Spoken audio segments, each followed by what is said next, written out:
pagi pemirsa, apa kabar Anda di pagi hari ini? Senang sekali saya Gracila Taime dapat menjumpai Anda dalam Berita Papua.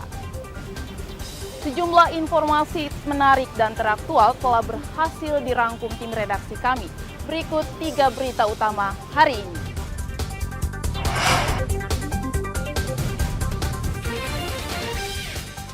Pelaku pembunuhan nelayan di Merauke ditangkap polisi. Kelompok kriminal bersenjata bakar 12 sekolah selama tahun 2023 hingga 2024. 10.000 bendera dibagikan kepada warga Nabire dalam rangka hari ulang tahun Republik Indonesia.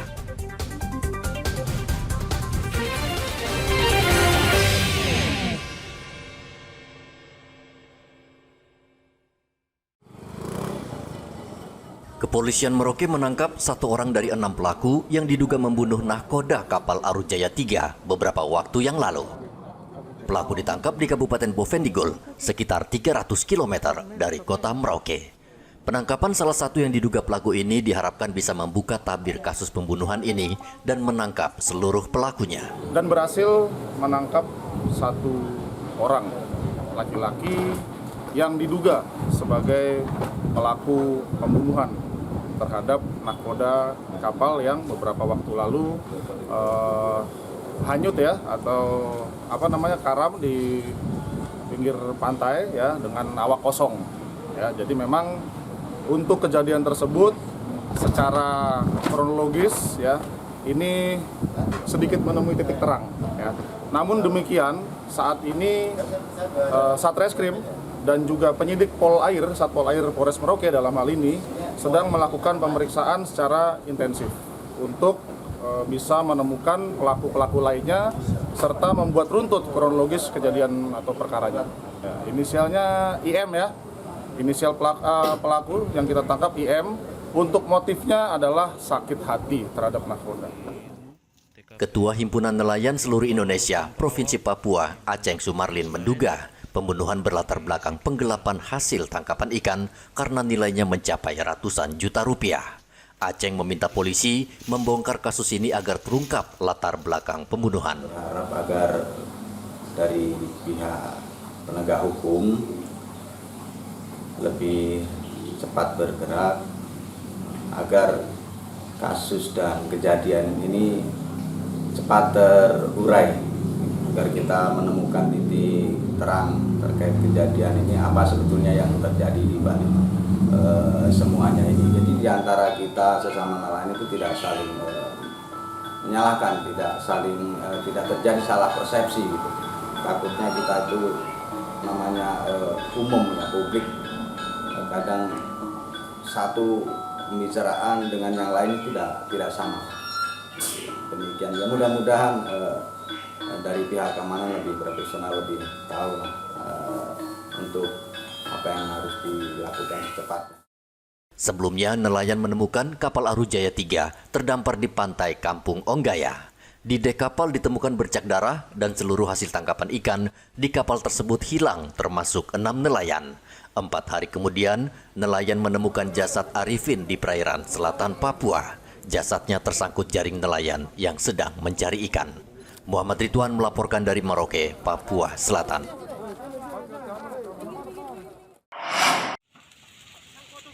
Kelompok kriminal bersenjata masih menjadi ancaman bagi masyarakat di Papua. Kelompok ini tidak hanya menyerang aparat keamanan dan warga sipil, namun juga bertindak anarkis, membakar rumah, perkantoran, dan bangunan sekolah. Selama tahun 2023 hingga 2024, Satgas Damai Kartens mencatat 12 kali KKB membakar bangunan sekolah. Di antaranya 1 gedung PAUD, 6 sekolah dasar, 2 gedung SMP, dan 3 gedung SMA. Pada tahun 2023 ada 7 kasus pembakaran gedung sekolah yang terjadi di 4 kabupaten. Sementara sepanjang 2024, KKB juga sudah 5 kali membakar sekolah di 3 kabupaten. Selama kurun waktu tahun 2023, KKB di beberapa tempat telah melakukan pembakaran terhadap 7 sekolah, terdiri dari 3 buah SD, 1 SMP, dan 3 SMA.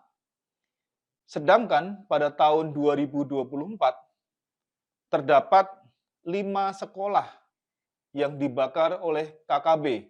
Itu merupakan bukti bahwa KKB tidak peduli terhadap dunia pendidikan yang ada di wilayah Papua. Kami tegaskan bahwa dari Satgas Operasi Damai Kartens akan terus melakukan upaya penegakan hukum terhadap KKB yang aktif melakukan gangguan Kamtipmas yang ada di wilayah hukum Polda Papua. Satgas Damai Kartens berusaha meringkus para pelaku, namun tidak mudah. Mereka umumnya lari masuk ke dalam hutan sehingga sulit terlacak. Tindakan KKB yang membabi buta sangat disayangkan karena membakar sekolah sama dengan menghancurkan masa depan anak-anak asli Papua untuk meraih cita-cita dan mimpi mereka. Arthur melaporkan dari Kota Jayapura, Papua. Siswa sekolah kembali menjadi korban dari sengketa lahan di Merauke, Papua Selatan. Kali ini seseorang yang mengklaim sebagai pemilik lahan menutup kelas di SMP Al-Ma'arif Merauke yang terletak di Jalan Dortemkai. Asmir, pemilik lahan, mengklaim bangunan sekolah yang berdiri saat ini berada di atas lahan miliknya sehingga ia menghentikan kegiatan belajar dan mengajar. Asmir memalang pintu kelas dengan seng karena ia sudah 2 kali menegur agar tidak membangun kelas di tanah miliknya. Bahkan ia melapor ke polisi dan Badan Pertanahan Nasional Merauke, namun tidak digubris. Saya punya tanah, sudah dari tahun 2013 jadi milik saya sudah timbun dia, ini sudah rumah juga kita sudah suruh orang bangun supaya tinggal. Hanya di tahun 2002 sekolah membangun, kami tegur pada saat baru gali-gali pondasi itu, saya tegur dia jangan bangun. Ini tanah saya sudah timbun, ada batu bata juga kita sudah siapkan di situ untuk membangun. Hanya sekolah tidak mendengar. Akhirnya saya laporkan ke Polsek. Di Polsek Kota saya laporkan, sempat disuruh hentikan, hanya secara lisan dari kepolisian. Saat itu hanya mereka berhenti sekitar 1 mingguan saja. Terus Tapi lanjut lagi. Dibangun ini 15 kali 30. 15 kali 30 ya? Dipakai ini kan sekitar 20 meter. 20 berarti 15 20 ya. Nah, apa harapan Anda dengan penyelesaian ini? Ya kita harap juga bisa diselesaikan. Artinya bagaimana baiknya antara kedua belah pihak juga. Kepala SMP Al-Ma'arif berharap agar pemilik tanah mau membuka palang kelas agar anak-anak bisa belajar sambil proses penyelesaian sengketa terus berjalan. Ada berapa siswa dalam kelas itu, Pak? 35 kelas berapa itu, Pak? 8A. 8A. Nah, Pak, jadi siswa ini kan otomatis tidak berada dalam kelas. Lalu mereka belajar di mana, Pak? Untuk sementara di musola. Di musola. Ya, musola juga masih sementara. Akibat pemalangan tersebut, sebanyak 35 siswa di kelas ini terpaksa belajar di musola sekolah. Konflik lahan di SMP Al-Ma'arif ini tampaknya pelik dan sulit selesai dalam waktu dekat karena baik pemilik tanah maupun pihak sekolah saling mengklaim sebagai pemilik tanah. Muhammad Ridwan melaporkan dari Merauke, Papua Selatan. Harga ayam potong di Merauke kembali naik. Bahkan kenaikan kali ini cukup tinggi, berkisar antara 5 hingga 10 ribu rupiah untuk 1 ekor ayam potong. Pedagang ayam potong di Jalan Ermasu Merauke, salah satu pusat penjualan ayam setelah Pasar Rawamanggu, menduga pemicu kenaikan akibat harga pangan ayam yang juga naik. Syarif, salah satu penjual ayam potong, mengatakan dampak kenaikan harga pakan ternak menyebabkan peternak ayam potong berhenti beroperasi karena tidak sanggup menanggung biaya produksi. Jadi naiknya berapa sekarang 1 ekor itu? Sekarang modalnya sampai 50. 50 ya? Berarti naiknya sampai 10 ribu 1 ekor? Iya bisa. Bisa ya? Itu kenapa sampai bisa mahal begitu? Bahkan mahal. Pakan mahal. Kalau peternaknya bagaimana? Peternak? Peternak sudah kurang. Kurang. Kenapa berkurang? Gara-gara pakan mahal, jadi banyak berhenti istirahat. Nah, ya. Sekarang berapa peternak sekarang di Merauke? Peternak. Ya, Yang peternak sekarang berapa orang sekarang? bisa berapa orang itu? Kurang ya? Kurang, iya. Tinggal sedikit orang yang berternak. Oh gitu. Iya. Selain kenaikan harga pakan ternak, naiknya harga ayam potong juga disebabkan naiknya harga bibit ayam potong. Biasanya harga bibit 10.000 per ekor, namun kini naik menjadi Rp16.000 per ekor. Saat ini dari 16 peternak ayam potong di Merauke, kini jumlahnya menurun drastis menjadi 9 peternak. Tidak menutup kemungkinan jika harga ayam potong ini terus naik, maka akan banyak peternak ayam bangkrut. Muhammad Ridwan melaporkan dari Merauke, Papua Selatan. Menjelang peringatan HUT ke-79 RI, pemerintah Provinsi Papua Tengah membagikan 10.000 bendera merah putih di Bandara Lama Nabire. Selain pembagian bendera merah putih, Pemkab Papua Tengah juga menggelar pameran usaha mikro, kecil, dan menengah atau UMKM di tempat yang sama. Penjabat Gubernur Papua Tengah Ripka Haluk mengatakan kegiatan pembagian bendera ini akan menumbuhkan rasa kekeluargaan serta menunjukkan kecintaan rakyat terhadap NKRI. Kita sudah buat pencanangan untuk pemasangan bendera merah putih untuk semua perkantoran maupun di rumah-rumah masyarakat, kios dan seterusnya selama 17 Ini saya pikir hari kemerdekaan kita ya untuk bangsa Indonesia, dan ya saya pikir masyarakat di Papua Tengah tetap merayakannya dengan penuh cita-cita dan kebahagiaan untuk menikmati hari kemerdekaan ini. Ya, saya harap untuk 8 kabupaten seluruhnya semoga bisa dilaksanakan HUT kemerdekaan ini dengan penuh kedamaian untuk 8 kabupaten. Ini seperti sekarang ya, ada acara hiburan sebentar, ada pasar murah, ada yospan, ada berbagai kegiatan, mungkin juga ya mohon dukungan doa dari seluruh masyarakat. Tanggal 17 Agustus itu kami pemerintah Provinsi Papua Tengah merencanakan Gubernur untuk kita akan berikan sebuah bonus gratis untuk bukan gratis landing pesawat Boeing di Papua Tengah. Untuk memperingati HUT kemerdekaan, Gubernur meminta masyarakat memasang bendera merah putih selama sebulan penuh.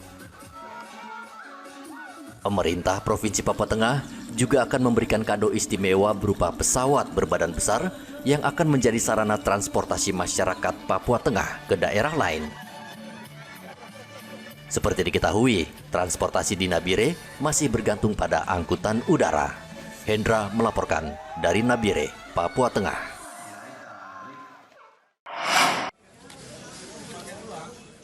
Untuk memeriahkan HUT kemerdekaan, pemerintah distrik Kuamki Narama, Kabupaten Mimika, Papua Tengah, menggelar pertandingan bola voli putra dan putri antar kampung. Masyarakat di distrik ini menyambut senang kegiatan ini karena perlombaan seperti ini di distrik Kuani, langka dan menghibur. Masyarakat berharap di tahun akan datang, pemerintah memperbanyak perlombaan serupa agar mereka juga bisa ikut merayakan kemerdekaan seperti daerah lain. Apalagi warga distrik Kuamki Narama sebagian besar adalah pribumi. Karena dari distrik Kuamki Narama ini buat kegiatan-kegiatan ini supaya bisa kita dari berapa kampung ini, 9 kampung Kelurahan Harapan ikut meramaikan 17 Agustus ini. Tahun kemarin juga seperti begini sudah. Iya. Pertandingan bola voli ini dibuka Sekretaris Distrik Yahya Pagesa di halaman kantor distrik Kuamki Narama, Timika, Papua Tengah. Pemerintah daerah sudah menyiapkan hadiah kepada para pemenang, baik juara 1, 2, dan 3, berupa piala dan uang tunai. Yahya mengatakan perlombaan ini sebagai ajang persaudaraan dan ia berharap pertandingan berjalan aman dan tertib. Pemerintah distrik cuma siap satu kegiatannya, itu kegiatan bola voli. Kenapa kita siap satu kegiatan sesuai dengan budget dan kegiatan yang sudah ditetapkan oleh anggaran dalam hal ini di OPD distrik Kuamki Narama. Kami tidak siap banyak karena ada kabupaten yang sudah siap kegiatan-kegiatan 17 Agustus ke 79. Anggaran APBD tahun ini sekitar 250 juta. Hadiah-hadiah sudah tertera dengan uang piala dan uang pembinaan untuk 9 kampung 1 kelurahan. Berharap dengan kegiatan ini biar 9 kampung 1 kelurahan di distrik Kuamki Narama ini biar ada kegiatan 17 ini untuk distrik ini agak ramai, biar dia tidak vakum. Karena apa? 17 Agustus ini kami distrik ini tidak buat upacara, tetapi kami ke kabupaten. Sekretaris distrik memastikan tidak ada upacara bendera di distrik pada tanggal 17 Agustus mendatang. Namun masyarakat tetap dapat merasakan HUT kemerdekaan dengan berbagai kegiatan kemasyarakatan yang dilakukan pemerintah. Igobat Momolin melaporkan dari Mimika, Papua Tengah.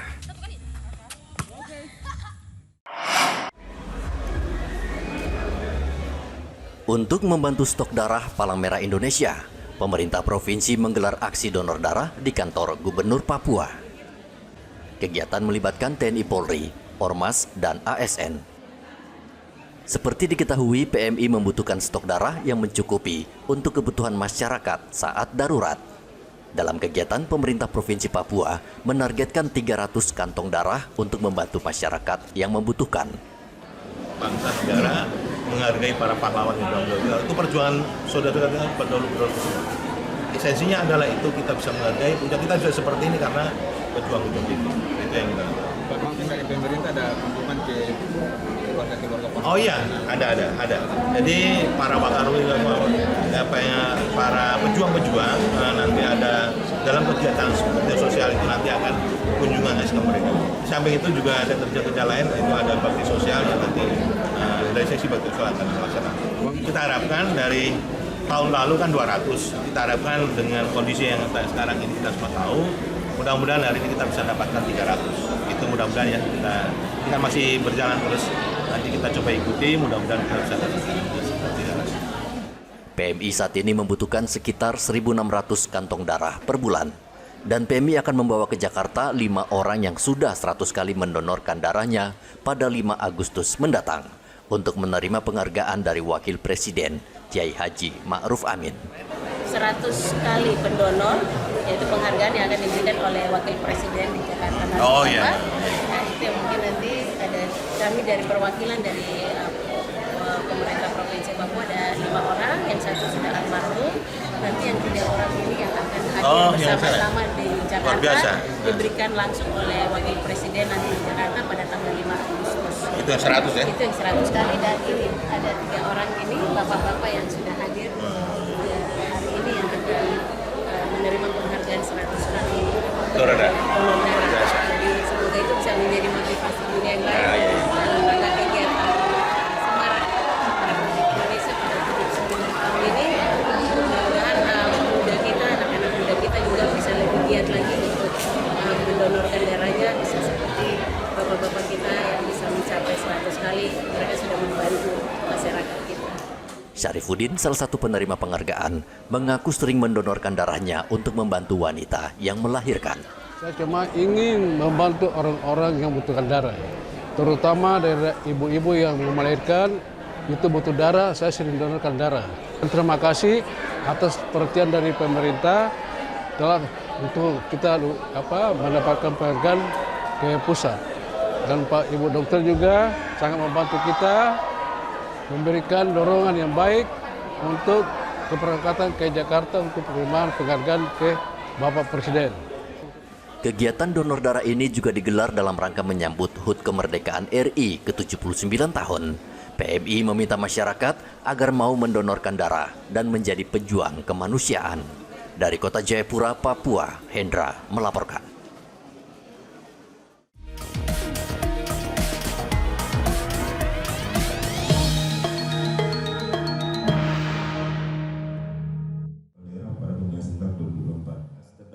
Tahapan pemilihan kepala daerah di Kabupaten Mimika terus berjalan. Mendekati pilkada, Bawaslu gencar melakukan sosialisasi agar masyarakat dan peserta memahami aturan main. Bawaslu Mimika mengundang sejumlah media, 18 ketua parpol, dan sejumlah ormas untuk menyosialisasikan aspek hukum jika terjadi sengketa dalam pilkada. Koordinator Divisi Hukum Bawaslu Mimika, Arfah, berharap seluruh masyarakat di Kabupaten Mimika mengerti tentang tata cara serta mekanisme pilkada, termasuk persoalan hukum jika terjadi pelanggaran. 1. Pengumuman pendaftaran pasangan calon. 2. Pendaftaran pasangan calon gubernur dan wakil gubernur. 3. Penelitian persyaratan calon. 4. Penetapan pasangan calon. 5. Pelaksanaan kampanye. 6. Pelaksanaan pemungutan suara. 7. 7. Perhitungan suara dan rekapitulasi hasil perhitungan suara. 8. Penetapan calon terpilih. 9. Penyelesaian pelanggaran dan sengketa hasil pemilihan. Maka dari itu, mulai kegiatan sosialisasi ini kami Bawaslu Kabupaten Mimika mengajak dan menghimbau kepada seluruh lapisan masyarakat, ormas, organda, tokoh pemuda, media, tokoh agama, tokoh masyarakat, tokoh adat untuk mengambil peran aktif bersama Bawaslu dan pihak keamanan untuk bersama-sama menjaga dan mengawal seluruh proses tahapan Pilkada serentak 2024 agar berjalan aman dan damai sesuai dengan mekanisme peraturan perundang-undangan. Sebagian masyarakat, calon, dan partai politik belum memahami tata cara dan tahapan dalam mengajukan sengketa dalam pilkada, termasuk syarat dan dokumen yang dibutuhkan ketika akan mengajukan gugatan ke Mahkamah Konstitusi. Selain itu, Bawaslu Mimika berharap seluruh pihak baik ormas, tokoh pemuda, media, hingga tokoh adat berperan aktif menjaga pilkada agar berlangsung aman dan tertib, sehingga tidak terjadi sengketa yang berlarut-larut. Igo Batmomolin melaporkan dari Mimika, Papua Tengah.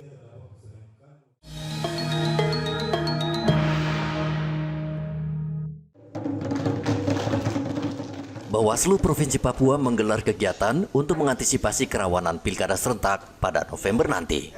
Dalam kesempatan tersebut, akademisi Universitas Cendrawasih Yusuf Gabriel Maniagasi memberikan masukan kepada ketua dan komisioner Bawaslu Papua agar pilkada berjalan aman dan lancar. Maniagasi meminta seluruh komisioner dan staf Bawaslu Provinsi Papua harus bisa memanfaatkan teknologi dan media sosial untuk menyampaikan program pilkada nanti. Selain itu, menurut dia, Bawaslu juga harus membangun kemitraan lintas sektor untuk mengawasi pilkada. Bawaslu juga harus membuka diri terhadap pemilih pemula, penyandang disabilitas, dan juga perempuan. Pengetahuan tentang tugas dia paham tidak? Jangan dihadir di situ, dia bikin kacau kita dalam bekerja. Ini dengan peraturannya. Nah, di zaman kami kan teknologi belum semahir secanggih sekarang. Nah, sekarang tantangannya SDM tadi saya bilang cukup kuat SDM-nya. Tapi ingat teman-teman sekalian, tidak akan pernah baru. Di belakang sistem yang kuat ada manusia. Mau robot kah, mau apa, siapa yang tekan tombol bahwa robotnya jalan? Itu ada orang. Nah, ini teorinya sedikit tentang SDM, sumber daya manusia. Ketua Bawaslu Papua Hardin Halidin mengapresiasi saran Gabriel Maniagasi dan menjadi catatan penting bagi Bawaslu, khususnya dalam menangani pelanggaran dalam pilkada. Penanganan pelanggaran, banyak masyarakat yang tidak mengerti bagaimana melapor. Karena ketika dia melapor, dia tidak tahu apa yang harus dia laporkan, apa yang harus dia bawa. Karena itu di Bawaslu itu kalau saya tidak salah 67% laporan dan temuan yang masuk itu tidak diregister. Salah satunya punya kontribusi ketidaktahuan masyarakat. Nah, karena itu sesungguhnya Bawaslu kemarin mau mendorong itu paralegal pemilu untuk membantu publik yang tidak mengerti apa yang harus mereka laporkan. Teman-teman paralegal pemilu ini bisa membantu. Oh, oke, siapkan KTP, siapkan saksi, siapkan alat bukti macam-macam itu. Laporannya seperti apa? Menurut Hardin, Bawaslu telah menjalankan program paralegal pemilu untuk membantu masyarakat yang belum tahu apa saja yang dibutuhkan ketika ingin melaporkan kecurangan pemilu. Ari Bagus Purnomo melaporkan dari Kota Jayapura, Papua. Pemirsa, informasi tadi sekaligus mengakhiri jumpa kita dalam Berita Papua.